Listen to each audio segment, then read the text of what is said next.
Le 20h45 sur ATV, c'est parti pour le sommaire de cette édition. À la une de l'actualité, à Coco Beach, la déclaration du candidat qui répond au nom de Ousmane Kane du mouvement citoyen Union Sacrée déclare sa candidature aux élections présidentielles du 25 février 2024. Le Stade de Mbour maintient son élite dans la saison prochaine après son match nul contre le Jaraaf. Les Lions du basket sont retournés au Sénégal hier au stade, à l'aéroport international Blaise Diagne de Diass.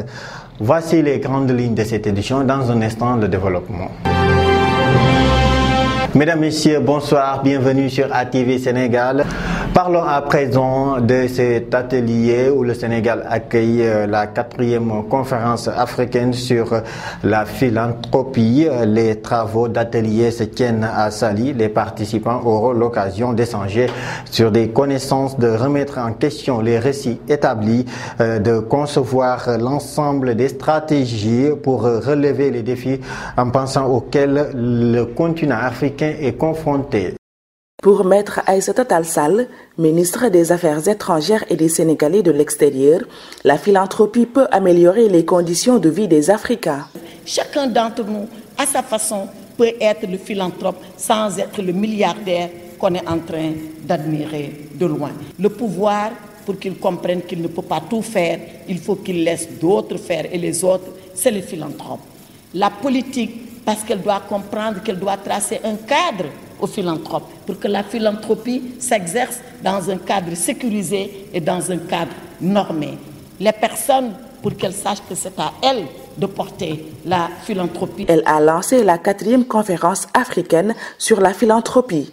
Cette rencontre de plusieurs organisations vise à mobiliser les ressources dans le continent pour répondre à tous les défis. On réfléchit ensemble, chacun dans son domaine d'intervention, parce qu'il y a des domaines d'intervention très divers. Mais il y a des principes, il y a des valeurs. Les principes sont des principes d'inclusivité, des principes d'équité, des principes de justice avec les partenaires avec qui on travaille. Maître Aïssata Tall Sall rassure ses collaborateurs des pays voisins avec ces mots. Le Sénégal va maintenir la cape et travailler à faire revenir la paix durable. Ces jeunes auxquels je veux m'adresser, ils ont l'ADN de la paix en eux. Il peut arriver qu'on ait des perturbations, mais le Sénégal se retrouvera toujours. L'artiste Baba Mal a été l'invité vedette de cette cérémonie.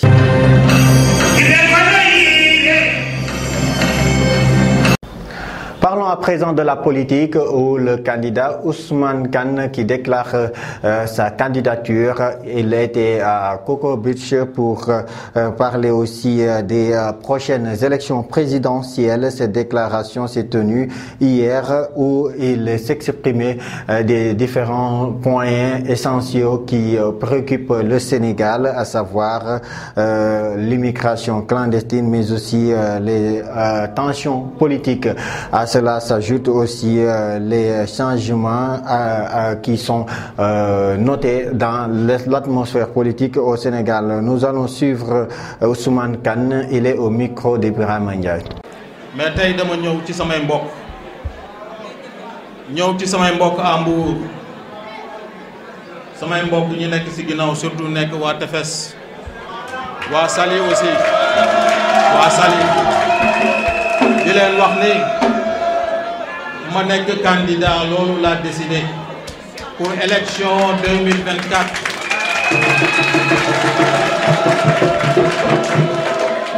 ba at yi passé ak weer yi passé dañu nekk ci situation bu jaxasoo defe naa ne ñun ñëpp xam nañ que réew mi ni mu war a melul noonu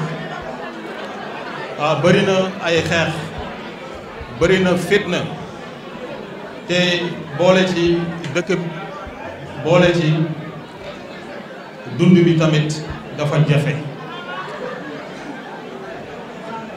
loolu boo ci boolee problème mu sécurité maanaam sécurité ci biir réew mi ak sécurité bi ñu wër nga gis que dëkk yu bari yu nekk suñu wet dañu am ay problème yu doy waar yoo xamante ni fu ñu deful ndànk ci ñun la jëm boo gisee xale yi di mbëkk gaal yi pour dem Europe am na ci sax ñoo xam ne dañuy jaar ci yoonu suuf dem ba Nicaragua ngir mën a dem Amérique loolu li ko waral mooy am jom moo tax man les jeunes dama leen di wax jom mooy tax nit di def loolu.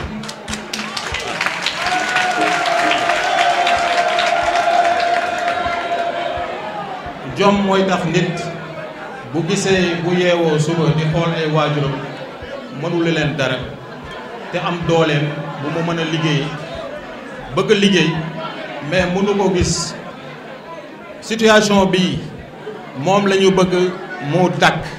Merci. À présent, nous allons parler du sport. Le Stade de Mbour maintient sa position en Ligue 1. Les stadiers donc ont obtenu un nul contre le Jaraaf sur le classement avec 29 points au compteur, 12e au classement final.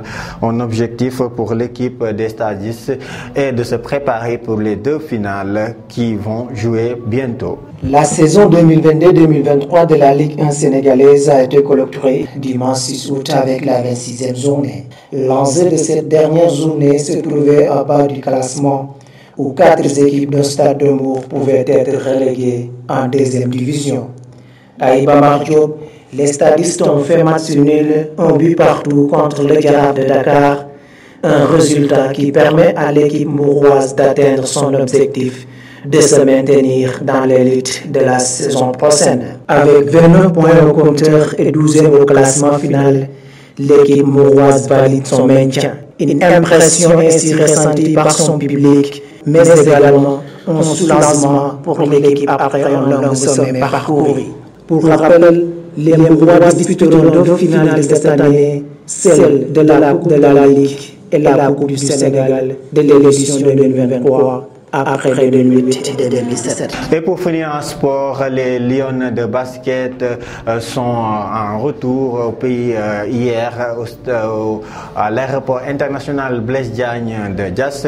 Le coach Moustapha Gueye se dit satisfait de la prestation des Lions, mais la qualification en reste pour les Jeux Olympiques d'ici au mois de février. Moustapha Gueye se dit satisfait, mais préfère rester à la direction de la technique nationale. Nous allons écouter Moustapha Gueye, interrogé par Mamadou Gueye. C'est de la désolation que ressent et témoigne Aya Traoré, capitaine de l'équipe nationale de basketball dont les joueuses viennent de rentrer au pays. On aimerait bien retourner avec la coupe, mais malheureusement, Dieu en a décidé autrement. Donc nous sommes très contents de tous les encouragements que nous avions reçus du peuple sénégalais. Et voilà, espérons que la prochaine fois sera la bonne, Inch'Allah. Ceci devant le ministre de la Jeunesse, Pape Malick Ndour, qui les encourage et les félicite au nom du président de la République, Macky Sall. Nous avons été très fiers de vous voir à l'œuvre. C'est vrai, on aimerait bien vous voir avec la couronne, avec la belle coupe, la dame coupe. Mais malheureusement, ce n'est que partie remise. Nous osons espérer que les années qui vont venir, nous serons encore là à vous accueillir avec la couronne. Babacar Ndiaye, président de la Fédération sénégalaise de basket, soutient qu'il ne faut surtout pas baisser les bras. Il exhorte les joueuses à préparer les Jeux Olympiques. Il y a une deuxième finale qui doit se jouer au mois de février pour désigner le représentant de l'Afrique aux Jeux Olympiques de 2024 à Paris. Je pense que nous allons nous préparer pour bien participer à ce tournoi qui aura lieu au mois de février afin de représenter dignement le continent africain aux Jeux Olympiques. Nombreux sont les supporters venus accueillir l'équipe vaincue à la finale par le Nigeria. Et c'est cet élément de Moustapha Gueye qui met fin à cette édition. Merci de nous avoir suivis à TV Sénégal pour le grand journal. Merci à toute la rédaction qui m'a aidé à la réalisation. Rendez-vous demain. Bonne suite de programme sur ATV Sénégal.